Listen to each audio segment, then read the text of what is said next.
ከዚህ ሐዲስ ትልቅ የምንወስደው ትምህርት አለ። ሁል ጊዜ እምነትን ያመኑ ሰዎች ምንድነው የሚባሉት? የኑህን ህዝቦች ካስታወሳችሁ ምን ተባሉ? ኑህን አለይሂ ሰላም አመፀኞቹ ምን አሉት? ልናምንልህ ትፈልጋለህ ወይ? ወተበዐከል አርዘሉን አንተን ወራዳዎቹ ውዳቂዎቹ ተከትለው ሲያበቁ ልንከተልህ ልናምንልህ ትፈልጋለህ ወይ አሉ። የነብዩ ሰለላሁ ዐለይሂ ወሰለምንም የተከተሏቸውን ሰዎች አስመልክቶ ማን ሷሃባዎችን አመፀኞቹ ምን አሉ? ከሃዲዎቹ አንተ ጋር እኮ የተሰበሰቡት አእምሯቸው ያልበሰለ ባሪያዎችና ድሃዎች ናቸው አሉ። ስለዚህ የአላህ መልእክተኛ ምን አሉ?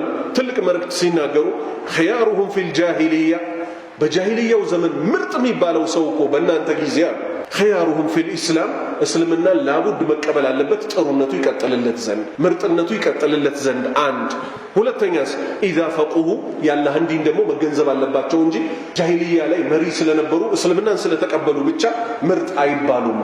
ዲንን መረዳት ግድ ነው። ከዚህ እስቲ ያዙልኝ ወደ ከተማችን ወሬ ላምጣው። የትም ተወለድ ፒያሳ ደግ፣ የትም ተወለድ መሳለሚያ ደግ፣ የትም ተወለድ 4 ኪሎ ደግ ይባላል አይባልም? ይባላል አይባልም? ወንድሞቼ ትክክለኛው አባባል የትኛው ነው?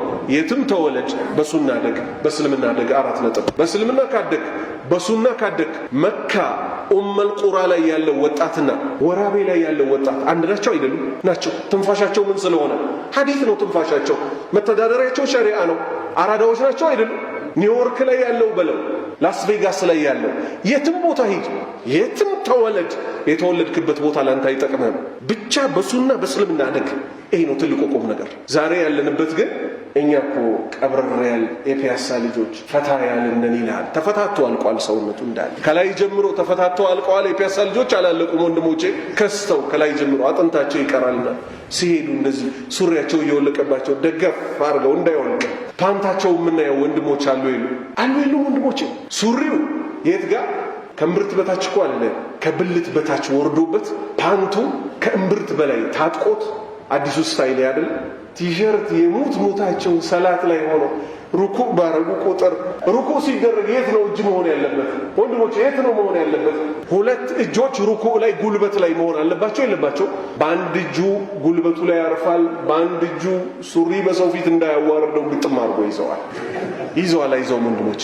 ከዛ ሰው ሁሉ ወደ ሱጁድ ሲወርድ እሱ ቆሞ ያስተካክላል፣ በየረካው ይከተዋል ወደ ውስጥ። አንድ ሱጁድ ወርዶ ሲመለስ አሁንም ይወልቅበታል። እዚህ ላይ ነው ያለው ወንድሞቼ። ሐታ በአለባበስ ምን ላይ ወድቀን እነ ጆርጅን እነ ማይክን ካልተከተልን እየተባለ እንጂ እኮ ነብዩ ሰለላሁ ዐለይሂ ወሰለም ብንከተል እዚህ ሁሉ ውድቀት ውስጥ ይገባ ነበር። ዛሬ በዘመናችን ውሸት በዝቷል። በተለይ ወጣቶች የውሸትን አደጋ አልተረዱትም።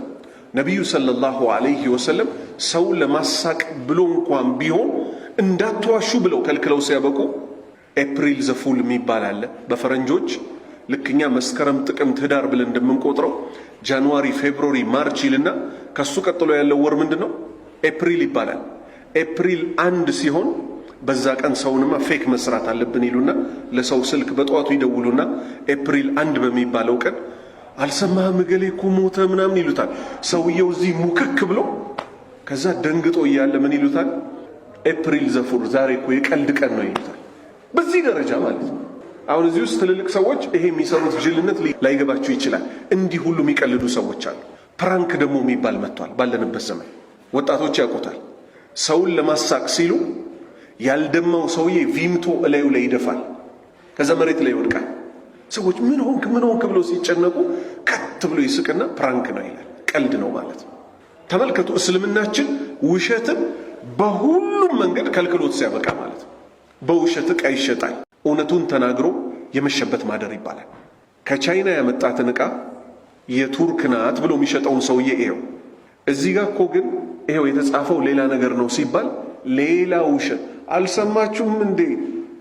ቻይና እኮ ለቱርክ የምትሰራውና ቻይና ለደቡብ አፍሪካ የምትሰራው ቻይና ለአሜሪካ የምትሰራው ብሎ ሌላ አይነት ውሸት ውስጥ ደግሞ በራሱ ይገባል። የቻይናውን ቻይና የቱርኩን ቱርክ ብለህ ከሸጥክ ምን ታገኛለህ? ነቢዩ ሰለላሁ ዐለይሂ ወሰለም ምን አሉ? ኢዛ ቡይና ግልጹን ከተናገረ ቡሪከ ለሁ ለሱ እኮ አላህ ይባርክለታል። እንዴት አድርጎ ይባርካል? አንተ አታውቀውም። ልጅህን ጤነኛ ያደርግልሃል፣ ኢማንኛ ያደርግልሃል፣ ኑሮህን የተባረከ ባጭሩ የሚብቃቃ ያደርገዋል። ዛሬ እኮ ማለት ነው ብልጠቱ ጥግ ደርሶ ወንጀል እዚህ ደርሳ ማለት ነው። መኪናው ሞተር እንደሚፈልግ እያወቁ ለሰው ሊሸጡት ሲፈልጉ የሚጨመርበት ነገር አለ አሉ። ላዩ ላይ የሚደፋ የዘይት አይነት መኪናው ሞተር ማይፈልግ ይመስላል። ይለኩሱታል። እዚህ እርገጠው እስቲ ምናምን ከኋላ ጭስ አያጨስም። ለምን? ሌላ ዘይት ገብቶበታል።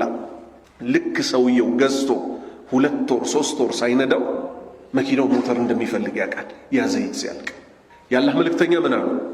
ግልጹን ከተናገረ ሳሉ ሞተር ይፈልጋል መኪናዬ፣ ከዚህ በፊት ደግሞ እኔ ለማቀው ተጋጭቼ ነበር ከፊት ብሎ አላህ ከጻፈለት እኮ ማለት ነው።